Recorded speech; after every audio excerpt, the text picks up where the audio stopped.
السلام عليكم ورحمة الله تعالى وبركاته. مرحبا بكم في قناة ام ندى. انا اليوم غادي نصايب معكم بيتزا اللي كتجي زوينه بزاف. غنصايب معكم العجينه ديال البيتزا المعتمده عندي، هي بسم الله على بركه الله. غادي ناخذ وسهله، ما فيها تماره ما فيها دليك.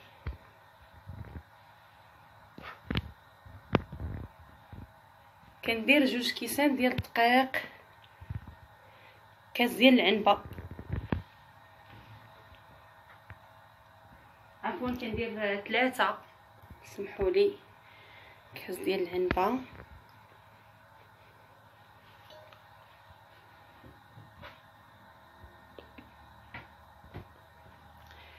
3 الكيسان كيف كتشوفوا. كنزيد عليهم الملحه، المهم الملحه راه على حسب الذوق. كنزيد عليهم هنا عندي معلقه ديال النيدو، معلقه حليب بودره، عندي معلقه كبيره ديال الخميره د الخبز معجونه، عندي هنا معلقه كبيره سنيده سكر سنيده. كنخلطو كلشي هنا. كنديرو 3 الكيسان ديال الماء،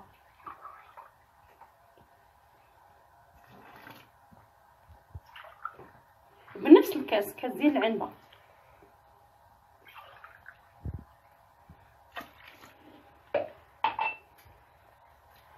كنخلطو هادشي مزيان.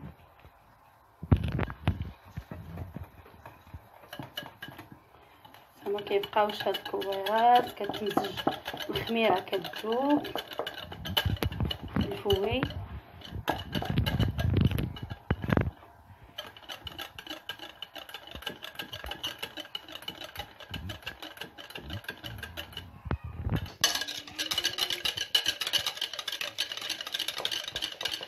المهم هي من بعد ما دابت كلشي انسجمات مع بعضها، هانتوما كيف كتشوفوا. دابا غنخليو العجينه لمده ديال 20 دقيقه، ولا كان الجو بارد واحد نص ساعه حتى تفاعل مع بعضها عاد. المهم تخمر وغنرجعوا ديك الساعه. المهم دابا غنغطيوها.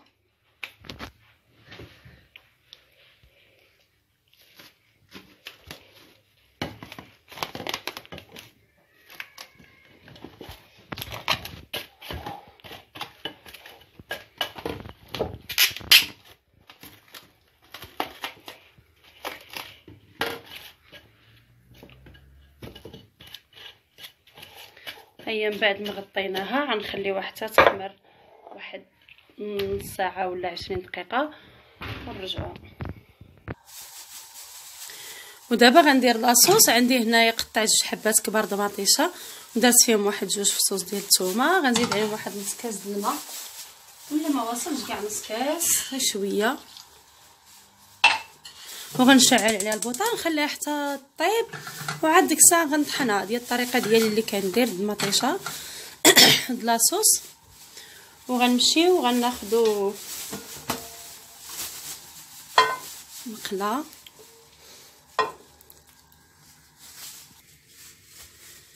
غنزيد عليها واحد شويه فلفله حمراء، نخليها حتى هي تطبخ معاها طيب. ودابا غناخذ البصله مقطعه شرائح رقيقه، غنشحرها في المقله، نخويها هكا، غندير عليها شويه الزيت، زيت العود، شويه زيت العود،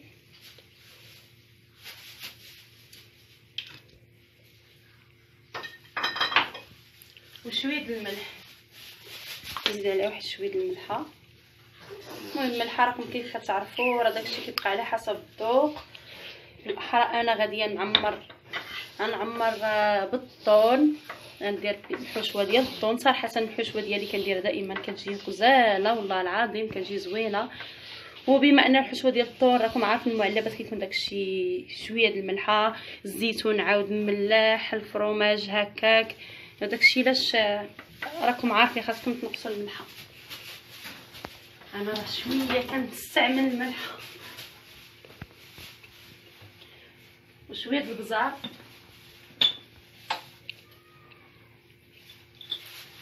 شويه وغنديرو هاد الشحار فوق البوطه.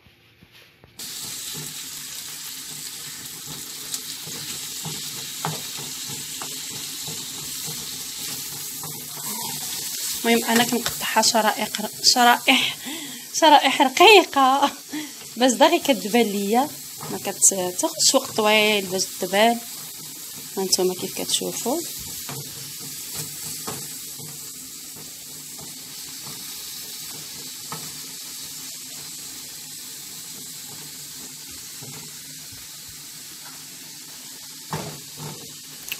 المطيشه هي هنايا اللي غندير لاصوص، هي كتطبخ فوق البوطه.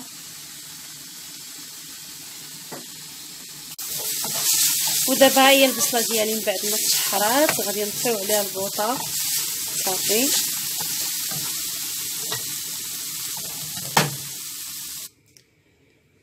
ودابا غادي ناخذ عاود الفلفله. عندي فلفله حمراء وفلفله خضراء. فلفله حمراء درت وحده كبيره ونص، فلفله خضراء درت غير وحده صغيره. كيبقى داكشي كيبقى لكم الاختيار على حسب اللي بغيتو نتوما. بغيتو ديروا جميع الالوان زعما، ديروا الصفراء وديروا حمراء وديروا خضراء. دابا غنزيد ليها الزيت، زيت العود حتى هي واحد المعلقه كبيره، وندير ليها شويه الملح وشويه البزار وغنديرها تشحر. هانتوما من بعد ما درت الزيت، زيت العود وزيت الملحه والبزار، انا دابا غنحركهم ونخليه حتى يطيب ليا هادشي عاود يدبل وغنحيدو. هنا عندي مطيشه صافي لاصوص تقريبا وجدات، غنحيدها وباش غنطحنها وغنزيد ليها عاد العطريه.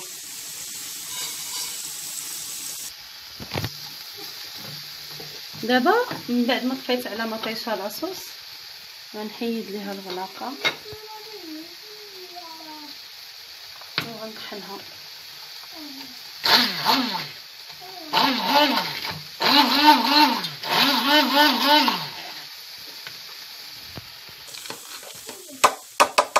هانتوما من بعد ما طحنتها غنديها نزيد ليها العطريه، غنزيد ليها الزيت العود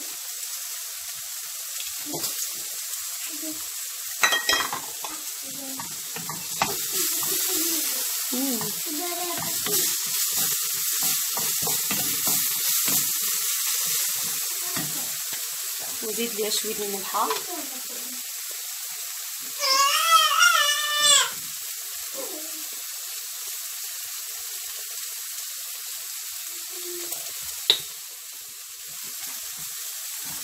شويه البزار.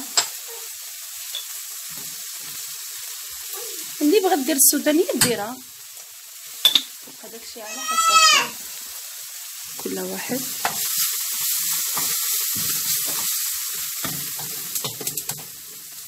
غندير فيها شويه المعدنوس. المهم اللي عندها الزعتر دير الزعتر، انا ما صراحه ما عنديش مع المذاق ديالو داكشي علاش. المهم كيجي صراحه زوين والله العظيم، بزاف الناس يذاقوها عندي كيتعجبهم الزعتر، ولكن انا صراحه شويه حربناتي داكشي علاش ما نديرهاش. غديروا اللي عجبها، اللي كتبغي الزعتر دير فيها شويه الزعتر تعطيها نكهه زوينه لاصوص. ندير فيها شويه المعدنوس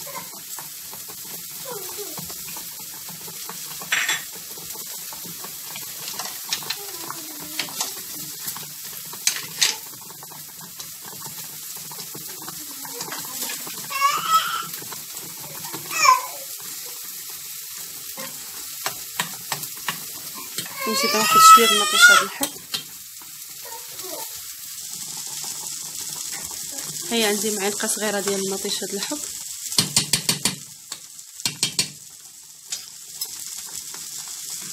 ونخليوها طيب شويه. عندي هنايا الفلفله حتى هي تبالت صافي، شحرناها شويه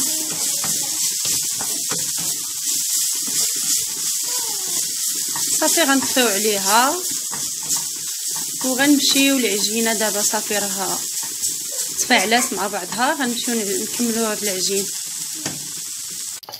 ودابا من بعد ما تفاعلات لينا العجينه كيف كتشوفوا هانتوما، ها هي كيف كتشوفوا راه خمرات تفاعلات. غنزيدو فيها واحد نص كاس ديال زيت العود. المهم انا عيني ميزاني.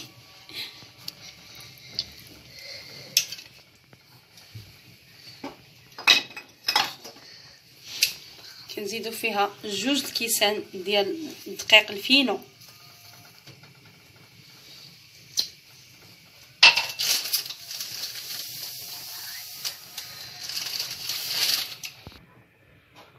جوج الثاني. وغنزيدو الدقيق،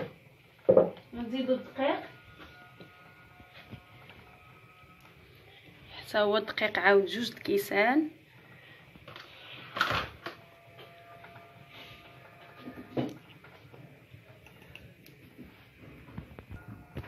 ودابا غادي نخلطوهم.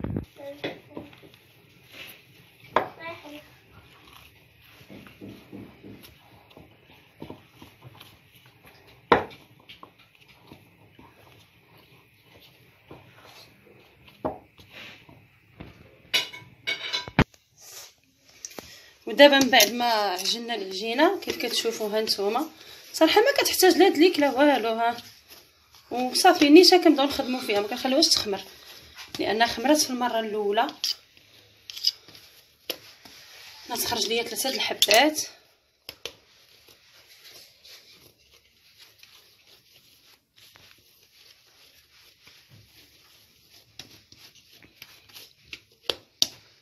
نرش شويه الدقيق.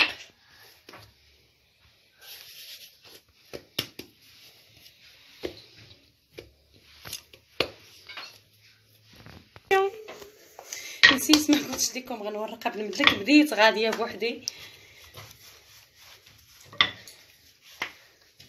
ندير شويه دقيق، نرش شويه دقيق.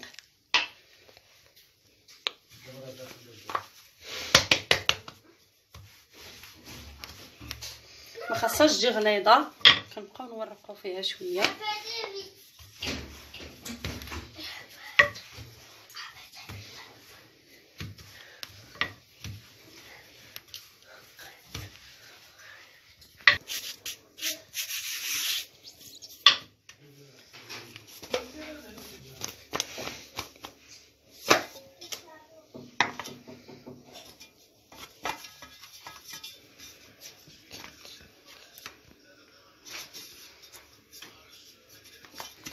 دابا من بعد ما درناها في الطاوه غنقادها في الحطه بعدا.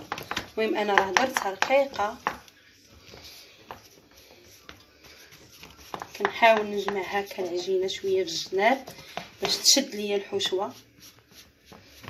المهم انا كندير العجينه كبيره كنديرها على قد الطاوه. نتوما داكشي كيبقى لكم الاختيار، اللي كديرها صغيره ديرها صغيره، واللي غديرها كبيره غديرها كبيره. انا غير كنحاول نجمع الجنيبات شويه.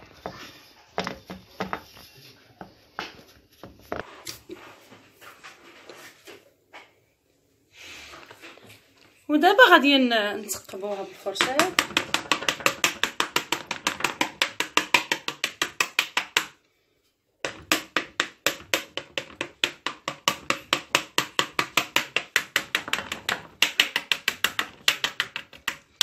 ايوا نبقاو حتى نكملو بالتسقاب. دابا من بعد ما ثقبت العجين دخلتها للفران نخليها حتى طيب، ولكن ما طيبش بزاف، غتبقى غير بيضه، غير شويه تشد راسها وصافي، وغنخرجوها باش نديروا ليها الحشوه. ودابا من بعد ما طابت ليا العجينه، ها نتوما كيف كتشوفوا، من بعد ما بردات صراحه كتجي رقيقه، ما طيبتهاش مزيان. دابا غنمشيو نعمروها. المهم انا غادي نعمر 2 بيتزات، شي الاخر غيبقى.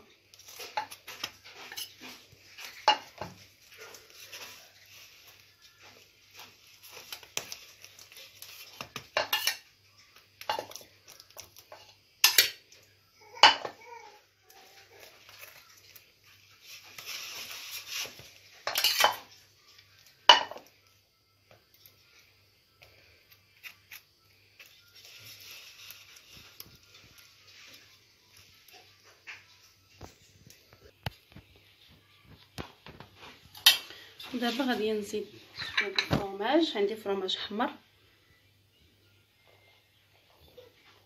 ندير غير شويه هنا، ماشي بزاف، وكنزيد البصله،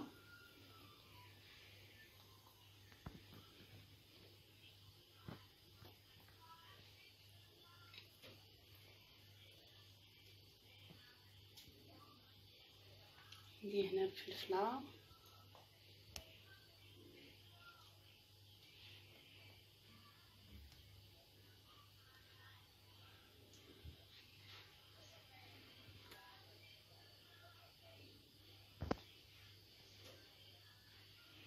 انا غادي نعمرها بالطون، وانتم كيبقى لكم الاختيار، تعمروها بالدجاج غتشحروه وتزيدوا ليه العطريه كيجي زوين، تعمروها بالكفته اللحم المفروم اللي يعجبكم انتم، كيبقى داكشي حسب الاختيار، كل وشنو باش كيعمر.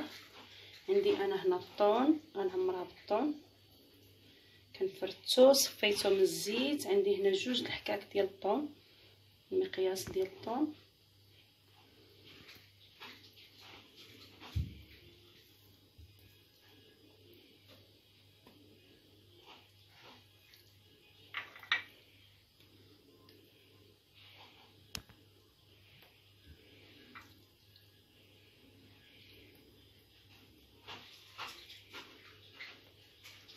دابا حنا كناخدو زيتون شرائح،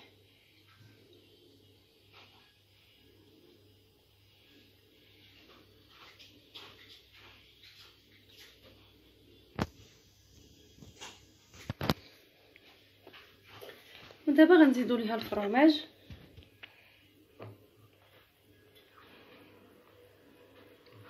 نخليو شويه حتى تخرج من الفران، وغنزيدو ليها عاود على وجهها باش ما يتحرقش بزاف.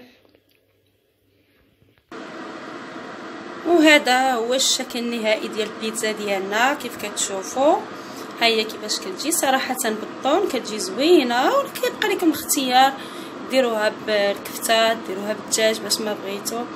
المهم كنتمنى تكونوا على خير وبخير ملي تكونوا كتشوفوا الفيديو ديالي، واللي اول مره كتزور القناه ديالي تشترك معايا، دير ابوني ودير جيم، وكنتمنى هذا الفيديو يعجبكم، وهذا الشيء اللي كاين.